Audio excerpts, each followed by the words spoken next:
Good afternoon, good morning, good evening. I'm Michael Sanders, and this broadcast is coming to you from the auditorium at Canterbury Woods in Pacific Grove, California. I want to tell you how glad I am to be back after my brief vacation, and I want to thank you all for joining me once again. I especially am grateful to Keith Chase, who has spent hours setting up and will spend more hours recording and processing this recording. I also thank the staff here at Canterbury Woods for making the programs available at the different times on our local television. So, today's program is called Scenes of Childhood. If you are a lover of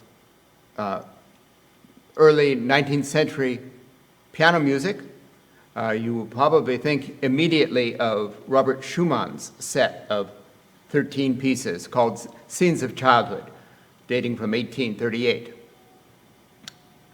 As far as I know, this is the first work, at least by a major composer, with that title, but it certainly was not the last. Through the years, through the centuries since then, many classical composers have written similar pieces. What they all have in common is that they are designed not to be played by children. Often they are a little bit more advanced technically than is suitable for children, but they are written to be about children, about the experiences of childhood. So that's, as I say, a common and very popular theme among composers. So I will play works by three composers, and I'll play them in reverse chronological order, with the most recent first and the oldest last. Works are by a Spaniard, Joaquin Turina, a Frenchman, Maurice Ravel, and a German, Robert Schumann. So I will begin with Turina, who was born in Seville and studied there and in Madrid, but then, like so many people at the beginning of the 20th century, he ended up in Paris, where he was deeply impressed by the music of both Debussy and Ravel. However, the piece that I want to share with you today, he wrote several decades later after he had returned to Spain. The work is called The Garden of Children, or A Child's Garden. And it consists actually of 8 pieces. And from that, I would like to play 6 of them.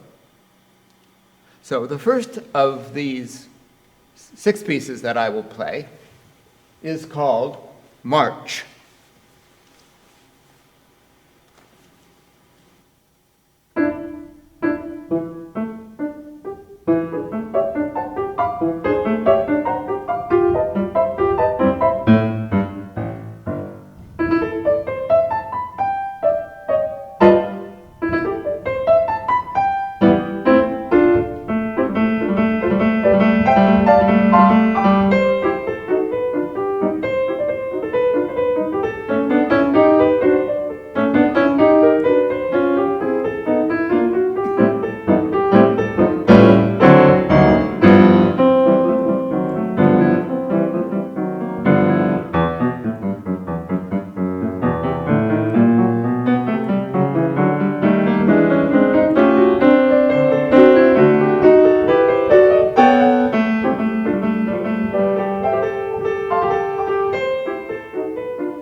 And the second piece is the child falling asleep.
The next work, and perhaps the most Spanish sounding of all the pieces in this set, is the music box.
And the next work is the bells, the bells.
The next movement is Games on the Beach. Games on the Beach.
And the final work is called simply Finale.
Thank you very much.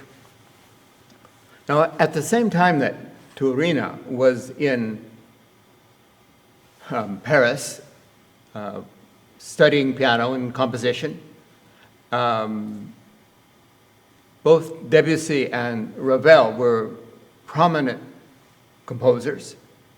And in fact, Ravel was working on the piece that I will play for you now. Ravel published it in 1910, and it is called Ma Mère Roi, which is Mother Goose. It's a work that was intended for the two daughters of close friends of Ravel, one 6 and one 7. They both played piano, and he started out by writing a piece that they could play together at one piano, what we call piano four hands music, and based it on bits from French versions of fairy tales. Well, as it turned out, it was too difficult for the kids. In the same year that he published it in this version for piano four hands, a good friend of him, Jacques Charlot, a pianist, made an arrangement for solo piano, for one player at a piano. And that, of course, is what I'll do today. Jacques Charlot was one of many of Ravel's friends, many of France's young men who died in the First World War. And after that war, Ravel wrote a kind of tribute to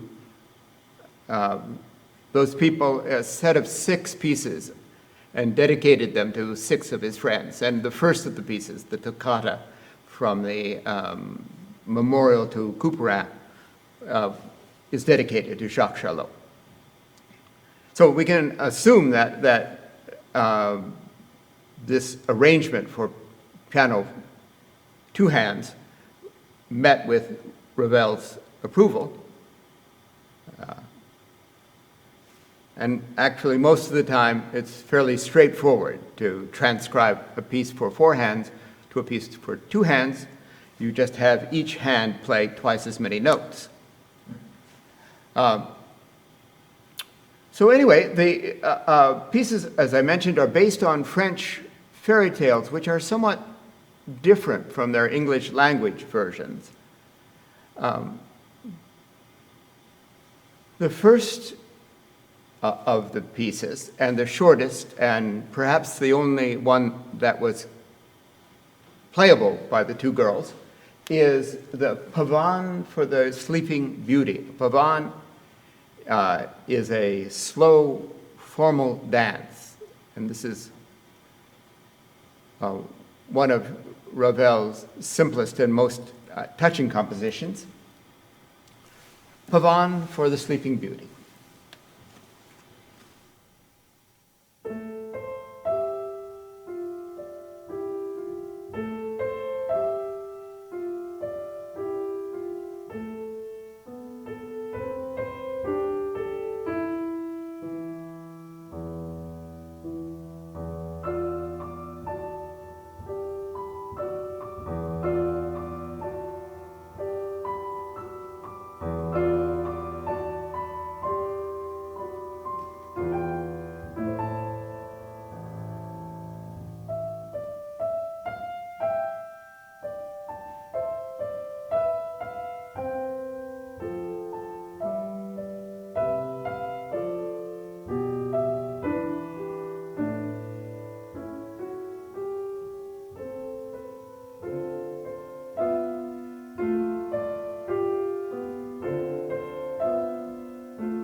And the next movement is called Tom Thumb. Before 3 of these pieces in this suite of 5, Ravel put small extracts from versions in French of the fairy tales. Both this and the version of Sleeping Beauty were based on Charles Perrault's version, and in front of this story that Tom Thumb was the following quotation. He believed he'd easily find his way because of the bread that he'd strewn all along his path. But he was very surprised to find not a single crumb. The birds had come and eaten everything. You can hear the birds as Tom Thumb wanders in the forest.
The next piece comes from a fairy tale that I don't think is well known in English language. It's called The Green Serpent, the green snake, the green serpent. And this particular movement has the unusual title, Laidronette, Empress of the Pagodas. Now, Laidronette actually means ugly little girl. And the word pagoda that's a correct translation of the French term pagode, but pagode has another meaning. It also means a small figure with a turning head, a head that can be turned. So the story itself, as I gather, is rather like Sleeping Beauty, in that two princesses are born, and there's been a terrible mix-up in the christening invitations, and a wicked fairy has not been properly invited. And so she comes and she curses one of the baby girls and declares that the baby will grow uglier and uglier every day, which she does. Well, through a series of adventures, she ends up in the land of the pagodes. Apparently they come in two varieties, pagod and pagodine.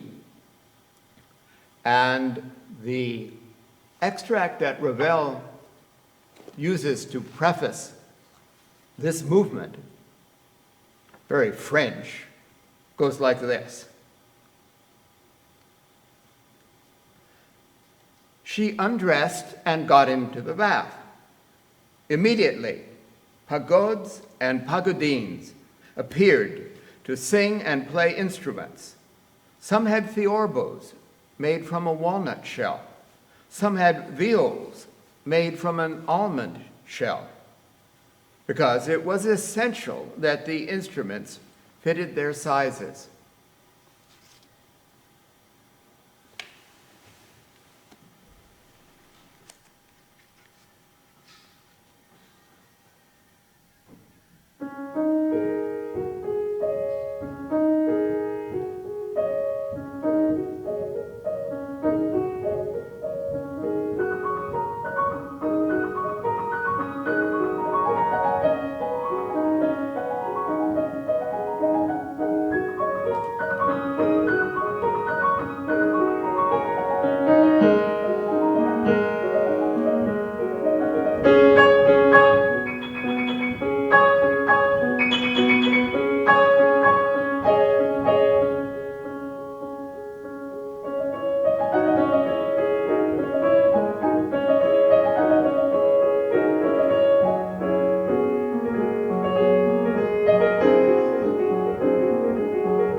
Now, the next piece comes from the familiar story of Beauty and the Beast.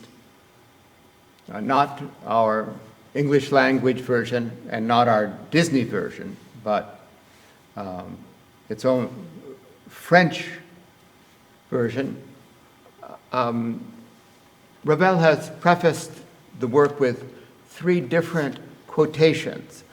The work is, he calls this movement, The Conversations of Beauty and the Beast, and each of these is a brief conversation between the two. The first conversation goes like this. "O beast, when I think of your good heart, you do not seem ugly to me."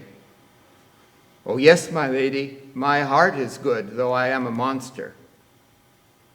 There are many men more like monsters than you. If I had the wits, I would make a great compliment to thank you, but I am only a beast."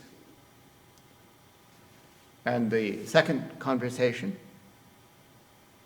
"O beauty, will you be my wife?" "No, beast, I will not."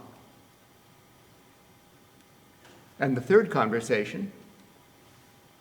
"I am dying content because I have the happiness of seeing you once again." "No, my dear beast, you will not die. You will live and become my husband." The beast had disappeared, and she saw nothing at her feet but a prince more handsome than the god of love, who thanked her for ending his enchantment.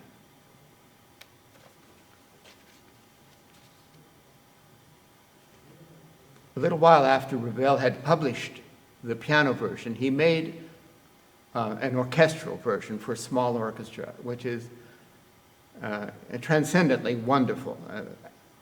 And the part of the beast in this transcription is played by the contrabassoon, the lowest wind instrument in the orchestra. If you are a contrabassoonist, this is your grandest and most shining moment to play the part of the beast. So here is the conversations of the Beauty and the Beast, the fourth of the Mother Goose pieces of Ravel.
And the final work in this set of 5 pieces of Ravel is called The Fairy Garden, or The Enchanted Garden.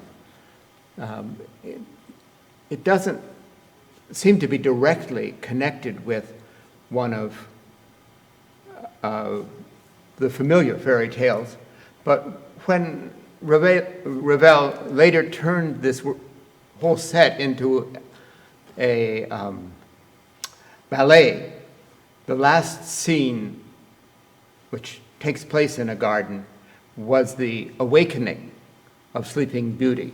She is awakened, of course, by the prince's kiss. So here is The Fairy Garden from Mother Goose Tales by Ravel.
Thank you. And finally, I'd like to play part of Schumann's wonderful Scenes of Childhood. It was written at a time when Schumann was under stress and unhappy. That could be said of much of Schumann's life. His fiancée, Clara Wieck, was off on a long concert tour. She was one of 2 or 3 greatest pianists in Europe at the time. Her father had forbidden her not only to marry Robert, but to have any contact. So they were conducting a secret correspondence.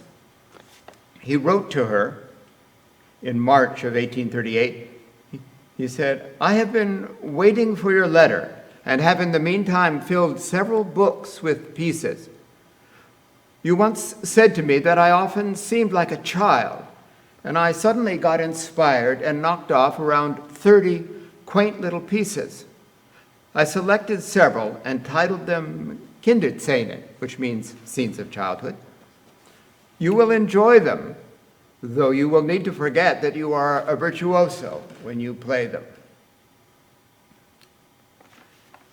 Well, they were published as 13 easy pieces, but I think a lot of us pianists would beg to differ. They are quite difficult, and especially they're a little bit difficult at the tempo markings that Schumann originally published them in, and at the tempo markings that Clara wrote when she made a complete edition of all of her husband's piano music. Well, in any case, Schumann calls them reflections looking back of an older person for adults. They aren't primarily for children at all. So I'll play 8 of the 13 pieces that Schumann published as Kinderzähne. The rest of the pieces that he wrote, the whole 30, got published in other collections. But I'll play you, first of all, the first one I'll play is About Strange Lands and People. About Strange Lands and People. And the next one I'll play right after that is Catch Me in English. That's one translation. The German is Haschemann, and sometimes it's translated as Blind Man's Bluff. Anyway, some kind of child chasing game. So here are About Strange Lands and People and Catch Me.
The next 3 pieces I'll play for you are first, An Important Event, and the second one, perhaps the best known of all the pieces from this suite, Dreaming, Träumerei.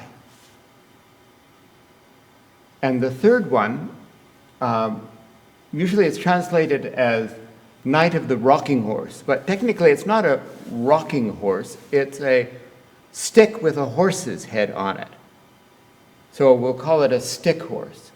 So the 3 movements now I will play for you are An Important Event, Dreaming, and The Night of the Stick Horse.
And finally, the last three movements of Schumann's suite.